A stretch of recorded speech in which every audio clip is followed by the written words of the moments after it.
Hey, welcome back to another episode of Long Thoughts with Blue. Although these days I'm going by Captain Planet Builder. Today I want to talk about narrative structure. I hear a lot of fussing and complaining and kvetching about the railroad, choo-choo, or the sandbox. Hey, I hope you brought your bucket because I forgot mine at home. There tends to be a lot of the railroad is evil and the sandbox is the dream. I want to cover a couple of things in today's sit down. Namely, the two big things. There are three options, not two. And that the railroad is not always evil. While you guys go sharpen your axes and whatever murder weapons you like, I'll be here. Yeah, all right, that's good enough. So the first one that I hear a lot about is that the railroad is bad. That players want a sandbox. That to make a railroady choice is to be a jerk. I'm going to come out and say that that's not true and it's not fair. And you should lay off those people. I'm guilty of this a lot of the time. I'm guilty of saying, what do you mean you kicked a guy? The party walked by rendezvous point A and you had something important there, so you bumped them back there on purpose. That wasn't okay. Bad you, bad. Psh, psh, hit you with the newspaper.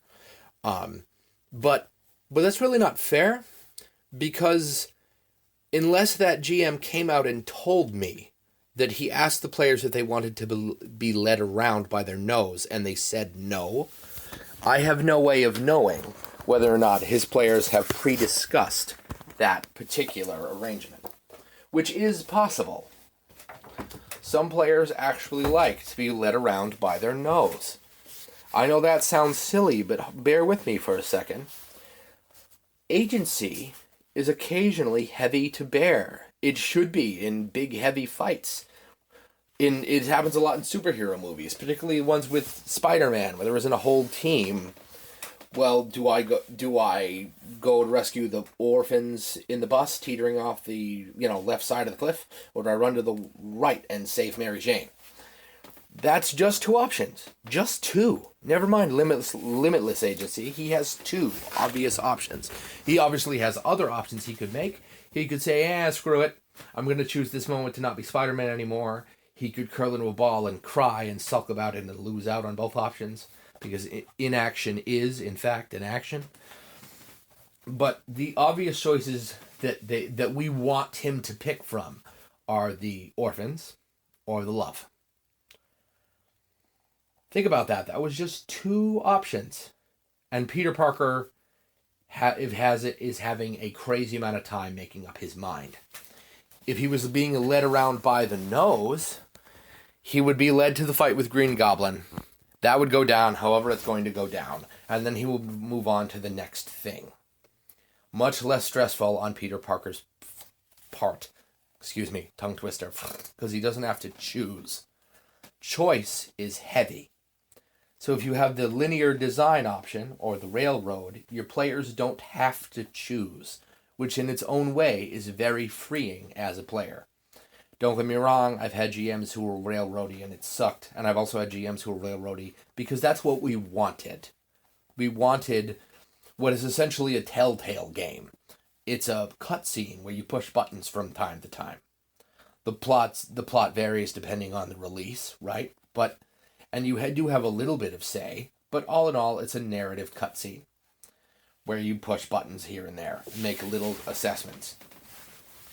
The linear design is not inherently bad. Talk to your players about what they want. Rule number 1, right? Buy these themes combined. Communicate with your players about everything, including whether or not they actually want a sandbox. Now, if you bring up the word railroad, your players will probably freak a little and flinch. Not necessarily because they're opposed to it, which is also possible, but perhaps because they have been game raised under the belief that the railroad is evil, and they wouldn't want you thinking that they're okay with doing an evil thing. So don't push them towards it. Don't be like, you want a railroad. Don't do that. But tell them slowly and honestly, like, look, I'm okay with leading you around, if that's what you want. If you want me to have all the work, that's okay. In another place where the railroad is totally acceptable and possibly even preferable is when you need to evaluate the progress of various groups. Any tournament is a railroad. Ninja Warrior is a great example. The course is never going to change. Ever. At least not, in each season. But the contestants are going to change. How big they are, how small they are, how fast they are, how good their grip is. All that stuff's going to change. But in order for there to be a common thing to hold them against, the course doesn't change. That's a railroad. And people love Ninja Warrior. Football, right, is a railroad, mostly. Because each player has a specific job they are supposed to do, and they're not necessarily supposed to do any other job in a perfect world. The chaos comes in because we don't live in a perfect world. But by design, all sports are closed. Most sports are railroads.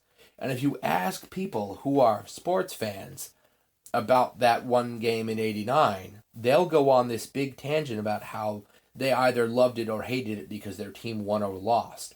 Or because, man, I don't like that team, but you can't argue with that guy's talent. They'll talk about it like it's some grand story and you had to be there to really get it. Does that sound like a D&D table to you? Sounds like it to me. And if there's a roar of 1,000 screaming fans involved in that story, even more so. Because no baseball fan who goes to Fenway is doing that by himself. He's doing it with the entire group. This is how come most sports, for me, are fun to watch if you're physically present, and boring as crap if you're watching them on the TV. Because now it's a single-player experience in which I have no agency at all. It's like watching a movie, but with less explosions. And I do love me an 80s action movie. Hoo-ah, Demolition Man. Your second option, the sandbox, or the open matrix. So the first one, we had the linear matrix, straight line, right? Now we have the sandbox, which seems to get a lot of love these days. Like it's the cardinal decision that everybody should be striving for. And I'm gonna challenge that for a minute. The open matrix, or the sandbox, sounds like a dream come true for players. It sounds woefully awesome. You get all the agency all the time. But think about that for a second. How many of us, love Skyrim to pieces? I am not a huge fan of Skyrim at all. I think it's easily the worst Elder Scrolls game in the set. But I can't understate the amount of agency it gives to the player. Yeah, alright, there's various quest lines and that kind of thing. But Skyrim and the Elder Scrolls series as a whole succeed in offering up to the player the agency to choose the goal, which is what I think makes a sandbox a sandbox. Your players get to decide what it is that they're fighting for at all. Are they going to go save the princess? Don't know. It's not a matter of will they. Not a matter of when will they or how will they. They might not at all. Your players might decide to just be potato farmers for the next 4 sessions. And if you're running a sandbox, you have no right to challenge them on that. You have no right at all. But unless you have players, you might come across this. You might come across players who do a lot of standing in place and spinning in circles when you give them the sandbox because they've never had that before and they don't know what to do with it. They have no idea. They're like, what do you mean I can go anywhere? I can do anything? Can you give me a little bit more direction than that? Not in a sheer sandbox. No, you can't. Because as soon as you start you as the builder have a huge responsibility. You're not just the world they see. You're how they experience it. You're how they hear it and see it and smell it and whatever. Disclaimer: try not to if don't use your BO as a tool at the table. The sandbox is awesome sounding because it gives the player full agency and puts a huge strain on the GM. And as your player, do you really care about that? He is open, but lots of players don't. They know that they have the easy job. That's how come they wanted that job. How many of us have been at a table where one guy was the builder because no one else wanted the job. At that table, those players might actually want the linear design, the railroad, because it gives them even less that they have to do. The sandbox is a really great idea if you have the right group for it. Or, conversely, if you're willing to sit around and wait for them to make up their mind on what they want to do. And if you're willing to be okay with that thing boring you. Now, another controversial opinion that I have. Ultimately, if a choice has to be made between the GM's fun, the builder's fun, and the player's fun, if the choice must be made, the builder is to be sacrificed at the table. Yeah, okay. Murder weapons again. Right. Look, you are a player of sorts if you're the builder. Absolutely. But the other way to say that is, if you get upset at the idea that, you, given the choice, that your fun would have to be sacrificed, is, given the choice, you would sacrifice theirs instead. You would actively choose to choose yours instead. If that's not true, then the obvious answer is, the only remaining answer is, that yours would end up on the chopping block. Granted, in a perfect world, none of us have to choose. We're all having an equal amount of fun, and that's awesome, and I love it when that happens. But ultimately, for me, the builder is a service job. The deli clerk doesn't get to tell you to shove off because you've made him angry or made him bored or you're taking forever to make up your mind on what you want to order. He gets to stand there and continue to smile and wave. And you go, no, it's okay. He might make suggestions depending on the company you work for. Maybe not. As the builder, that's your job. That's how I view it anyway. Your job is to let the players have their fun. If they can't come up with fun on their own, throw ideas at them and see what sticks.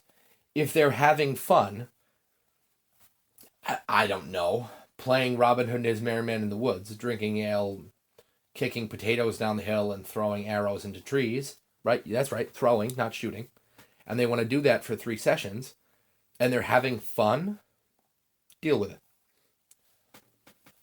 So the third option that I'm going to suggest that everybody at least try to use, at least once, with the right group. I cannot preface this enough. The closed matrix is not for everyone. None of these are for everyone. I personally very much dislike a sandbox session when I'm a player. I hate it. I hate it so much because I end up leaving the table a lot of the time because most of the group will just kind of sit there and twiddle their thumbs because they don't know what to do with real freedom. Although, in my experience, lots of people are like that in reality land. You ever notice when people retire, they don't know what to do with their day a lot of the time? Because they have worked for so long. They have not had a whole day's worth of freedom of choice for the majority of their life. And now you've given it to them. And they kind of stand there and go, huh. This is the same thing that happens to children and players when they've played a certain way for a long time. There'll be an adjustment period. The closed matrix is different from the railroad for a couple of reasons. Namely, because it advances the plot while providing limited choices to the player. Which is not to say it's the same thing as the railroad. The railroad offers no choices to the player. It's like watching Star Wars. It's going to be fun. It's going to be explosive. It's going to be woo! But it's probably only going to be super duper epic the first time. Which is not necessarily a bad thing if the next time your players sit down with you after that movie ends, you have a new one lined up. The closed matrix does 2 things. It drives the narrative forward while providing limited choices. Now, before you go all crazy and say that's a railroad, no, it's not. And you've probably already played in many of these already. That number probably only goes up the longer you've been playing Dungeons and Dragons, for example, because it has a big focus on dungeon crawlers for a long time. Think about that. You're walking through the dungeon that you chose to enter, if your builder gave you some say in that. here you are at the dungeon. You're been sent in here to rescue the prince from a massive dragon that lives in here that you're not really confident that you can beat. And you come across a hallway, and to the left is a giant room filled with treasures and money and rubies the size of your head and just lavish trappings all over the place, and it looks like easy pickings. And to your right is the dragon, who is between you and the princess, the princess, who you can see chained up on the far wall. You have two choices. That's it, at least up front. You also could leave, but up front you have three choices. Let's call that one a third choice. You can back up and leave the way you came. You can take the treasure. You can attempt to engage with the dragon.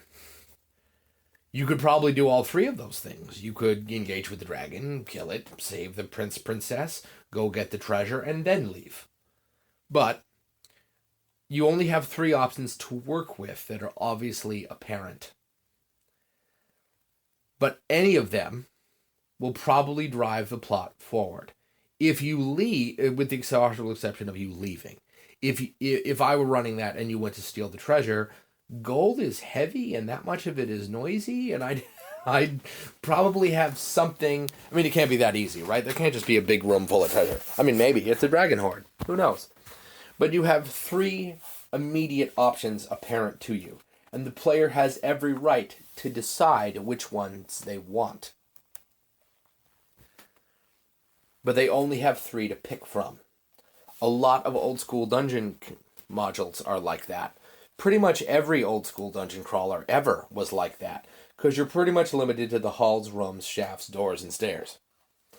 This form of design becomes a lot more important once you move out into the open air. This sounds a lot more complicated than it is. It's really not that complicated. A more modern example of the closed matrix design is the 5th edition supplement Curse of Strahd, produced by Chris Perkins. That is one of the most sandboxy looking books for 5th edition. But if you just run it raw anyway, there's no accounting for what your GM will do to it, or that or anything else, outside of the scope of one book.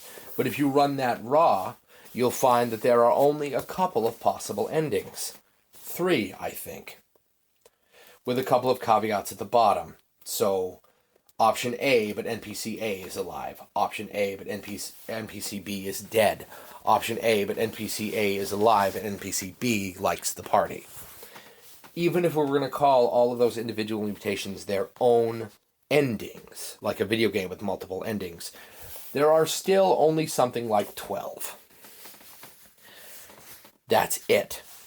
There's only 12-ish possible outcomes in one of the most sandboxy things designed for 5e. I'm not picking on anything. Certainly not Chris Perkins. He's really impressive. I'm just suggesting the closed matrix is not a myth, nor is it a new idea. What works for your group, whether it be the straight line, the sandbox, or the bumpered narrative, you'll have to decide for yourselves. You'll have to talk to your players. Seriously, I cannot stop saying that. Talk to your players. Ask them what they want. Don't interrupt them. Listen. And if they want to do something that you're like, no, wait, that can't be right. Repeat the question and ask for further clarification. But if maybe they want to be led around. Maybe they think the idea of the closed matrix sounds absurd. Maybe they're like, no, sandbox, we want full say. Do that. Do whatever it is that they want you to do. Anyway, this has been Captain Planet Builder. Do me a favor and shoot me a bunch of comments in the down below there, right where the comments go. Do that. Anyway, this has been Captain Planet Builder. Later days.